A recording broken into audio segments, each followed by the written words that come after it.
What is going on, guys? It's Noah here with Custom RC Mods, and in today's video we're going to be building this plane stand that you see right here. Now this is a very customizable design to your needs. As you can see, I have it set up right now to hold 4 planes, and I've got 3 basic planes that this will be probably best geared for, which is the FT Bloody Baron, FT Sparrow, and FT Arrow. However, I've tried this out and it's worked successfully with everything up to my FT Mustang. It's going to be mainly for planes that are belly landers and nothing that has a huge ridiculous length or wingspan, such as like the FT Simple Soarer or Explorer, and it's really not going to work with many EDS, but pretty much other than that, if it's a belly lander, it's going to work with this. Unfortunately, things like the high wing Simple Cub or Bushwhacker, anything like that that has a really tall fuselage and the wings mounted up top, it may not work with, but I would say a lot of planes you can get this stand to work with. This is just basic 3/4 inch PVC pipe, and yeah, I'm really excited to show you guys this design that I just created. And so yeah, let's go ahead and jump into the build and I'll show you guys what you need. Alright, so you can see we have our PVC pipe all laid out here, and I'm going to go through each little element quickly. This is all going to be friction fit together. I have no need to glue it, just in case I want to modify it later to add more planes, or to disassemble it for any reason in the future if I need to store it, or just use these pipes for something else. You can see that I've used these pipes on a lot of other projects. They're pretty beat up, but they do the job well. If you guys have watched some of my Tiny Whip videos, I made gates out of these, as well as LED little elements for my Tiny Whip tracks. So I'm really happy that they've gotten their fair use on this channel. I'll leave some of those links in the description below if you want to check out these pipes and other little elements that they can be used for in the RC world. But yeah, so we're just going to friction fit these together, but let's go through some of the quantities and lengths of the different elements you'll need. So these are 15-inch segments right here, and there are 14 of them, and these are going to represent the width of your entire structure in general, as well as the depth of it. So the arms are going to be made out of these, as well as just the wide pieces in here. So if you guys want to make a wider base for this, if you have a bigger plane that you might be mounting, you can go ahead and use something a little bit longer than this, or vice versa if you have something that's like a mini plane. But I've found that this is a happy medium. Unless you have planes that are less than 15 inch in wingspan that you want to mount on this rack, then I would say that 15 inches is probably perfect. So 14 of those is what you'll need. And then down here, I've got 6-inch segments, and there's 10 of these. And these are going to represent the height between your racks. So there's going to be segments in here. And I found that most park flyers, or the planes that I'll be mounting, have about a 6-inch or less tail fin height. So it's going to be really nice, but again, you can go ahead and customize this to your liking. I found that 6 inches is a happy medium, even if the plane that you'll be mounting has a larger tail fin, because you can offset them side to side in between racks. And that just makes it so you don't have to reach up too high to get to your planes. And I found that that's a good use for these in general. And then of course we have 4 more that are a little bit smaller. I like these at 5 inches, and that's going to actually add to the depth of your rack. So off the other end, this is going to be what mounts it flush to the wall and make sure that your tail fins don't hit the wall, and so you have enough room to mount all your planes. However, if you're mounting something bigger like the FT Mustang or something bigger like that, you might want to increase these all the way up to like 10 or 12 inches, just depending on how long the planes you're mounting. But as you saw in the very beginning, I'm just going to be mounting stuff like the Sparrow or the Baron, which aren't very big planes in general, so these 5-inch pipes are going to work well for me. Now in terms of fittings, I've got up top here, I've got these 3-way 90-degree angle kind of corner pieces is what I like to call them.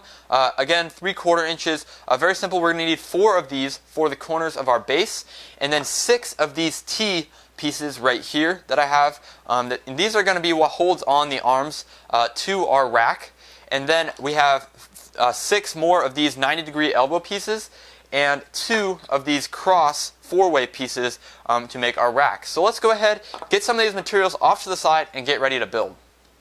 Alright, so first things first, let's build the base of our stand. And we're going to take 4 of those 15-inch segments and lay them out in a square. And then we're going to take our 4 corner pieces and we're going to lay them out just like so, so that we have the open end facing up, and just make a complete square with these 4 pieces and the 4 15-inch lengths.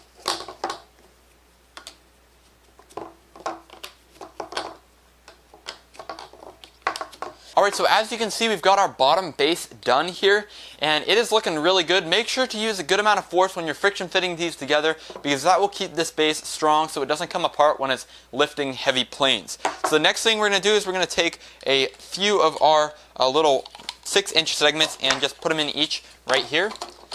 Basic build. And then take our 2 cross pieces right here and determine which side you want to be the back. In my case, I'll have the back on my side right here.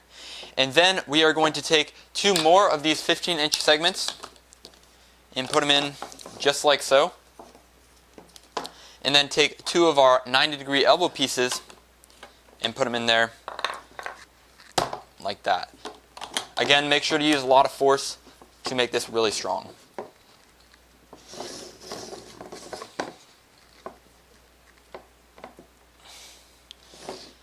And once you've reached this point, it's time to go ahead and take 2 5-inch segments and place them on the other side of the T right here. And then 2 more corner segments, corner fittings right here. And another 15-inch segment on the back. And this is going to be what mounts to the wall. Alright, so here is our first layer completed, and this is obviously where the first plane is going to rest. The wing mounts are right here, and for the rest of them there's not going to be this bar right here, obviously, so you can just slide it on without issue. Now, we're going to go ahead and build up with these 6-inch segments. Just go ahead and take them like that right in there. And then, let's take 2 more 15-inch segments and put T's on them. You can see right there. And just place them on just like so, and add to the stack. We're going to repeat this process 2 more times. We've got rack 1, rack 2, and then rack 3, and rack 4 for the completion of this rack. For the final rack, let's take the T pieces and actually put the smaller 6-inch piece at the bottom of the T, as you can see right there. And that's going to let us put the rack on the end, and then we can extend off the back for another support from across. Alright, so with that completed, we can take our final 2 5-inch segments right here and go ahead and lock them in to their spots. And just do the same thing we did down here on this part of the rack, and do an across just like that to add bracing.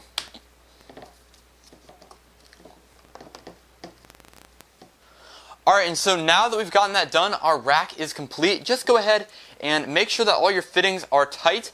And thankfully, since we are just mounting some light foam airplanes, this is not going to be that much of a load for this rack here. However, if you are mounting heavier balsa wood or just heavier like gas airplanes in general, you might consider gluing this down in place just for that added strength. And another thing you can do actually is go ahead and get these straight fittings right here and put them on the ends. But I personally just like to slide my planes on and a little bit and off a little bit easier. However, this will hold the planes on, especially if they're a little bit too big for the rack.